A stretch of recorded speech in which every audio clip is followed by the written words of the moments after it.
He gives his harness by the shake.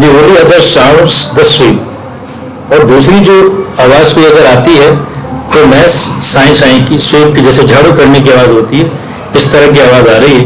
اور easy wind and ڈاؤنی flake, جو ایک تیز ہوا جو چل رہی ہے اس کی, اور ڈاؤنی فلیگ یعنی کہ جو نرم روئی کی طرح کے جو فلیگ جو گالے ہیں اس کے برف کے ان کی, یعنی کہ وہ جو گر رہے ہیں اوپر سے, بس وہی آواز ایک آ رہی ہے اور کوئی آواز نہیں ہے. He gives his hand his brother shake to ask if there is some mistake. The only sounds the sweep of easy wind and downy flight. Now the last lesson basically the last stanza is very important and you find a big lesson in it.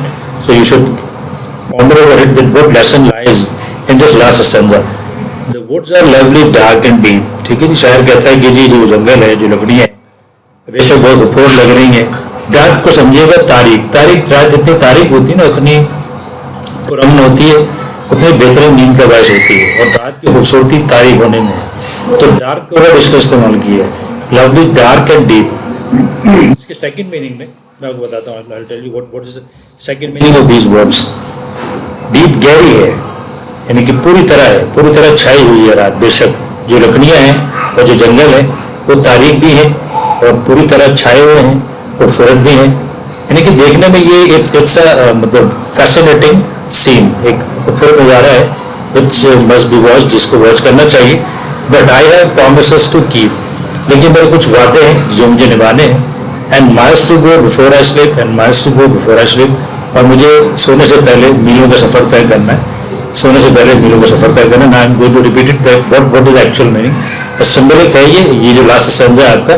لیکن وہ کہتا ہے کہ جو دنیا کی زندگی کے بارے میں جو بے شک اس میں بہت ساری رونقیں ہیں, خوبصورتیاں ہیں, اور بہت ساری ایسی چیزیں کہ آدمی ان میں جب لگ جاتا ہے تو وہ یعنی کہ پھر اسی کا ہو کے رہ جاتا ہے, اور وہ اصل پرومسز کو بھول جاتا ہے جو اس نے اللہ پاک سے کیے تھے, اپنے نبی سے کیے تھے اس دنیا میں آنے سے پہلے.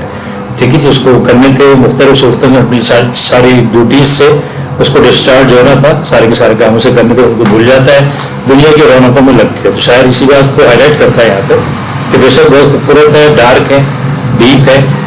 ڈارک کو موت کی تاریکی بھی کہا گیا. بیسیکلی دیکھیں these are different. The person who written this اس کو سمجھ لیجیے گا, یہ کوئی لاسٹ ورڈ نہیں ہے, کوئی قرآن حدیث نہیں ہے. جس شاعر نے اس کو لکھا اس کو ذہن میں کیا تھا, نوبڈی نوز اٹ, کوئی اس کو نہیں جانتا. ٹھیک ہے, اس نے ایک پوئم لکھ دی. تو people have that different animated ideas through which they translate a poem. اپنے آئیڈیاز سے ٹرانسلیٹ کرتے ہیں پوئم کو, اس کو سمجھنا چاہیے. اب کچھ اگر ڈارک کو جو ہے, میں جو کہہ رہا ہوں کہ آپ کے پاس گائیڈ ہوتی ہیں, گائیڈس کو دیکھتے ہیں آپ لوگ, کچھ نہ کچھ لکھا ہوا ہوتا ہے تو آپ ڈسٹریکٹ نہ ہو جائیں. اب ڈارک کو موت سے تعبیر کیا ہے, ٹھیک ہے, موت سے نہ بھی تعبیر کریں تو جو ڈارک ہے, ڈارک کا مطلب ہے کہ وہ خوبصورت دکھ رہا ہے, تاریخ ہے, اندھیرا ہے.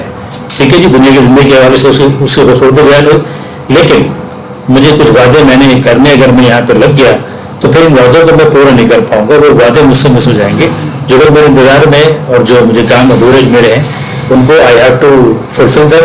سلیپ سے مراد البتہ یہاں پہ موت کو لیا گیا کہ موت سے مرنے سے پہلے جو ایک لمبی اور ابدی جو زندگی جو شروع ہو جاتی ہے, اس کے بعد واپسی نہیں ہے ان کاموں کو کرنے کے لیے. تو اس موت سے پہلے مجھے وہ سارے کام پورے کرنے, اس لیے میں دنیا کی رونقوں میں, یعنی کہ بظاہر تو شاعر کہہ رہا ہے کہ میں جنگل میں رک نہیں سکتا, اور ویسے جو یعنی کہ سمبکلی وہ کہہ رہا ہے کہ جی دنیا کی رونقوں میں اتنا نہیں پھنس سکتا کہ اپنے عہد اور پیمان اور سارے وعدے میں بھول جاؤں. تو مجھے ظاہر ہے کہ وہ سارے وعدے نبھانے ہیں, تو مجھے رک کے جس کو دیکھنا نہیں ہے بلکہ آگے چلنا ہے, یعنی کہ مجھے اپنے فرائض کو یاد رکھنا ہے. I have to move.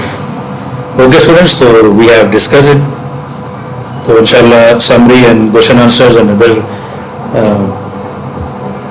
exercises which have been given will be discussed afterward.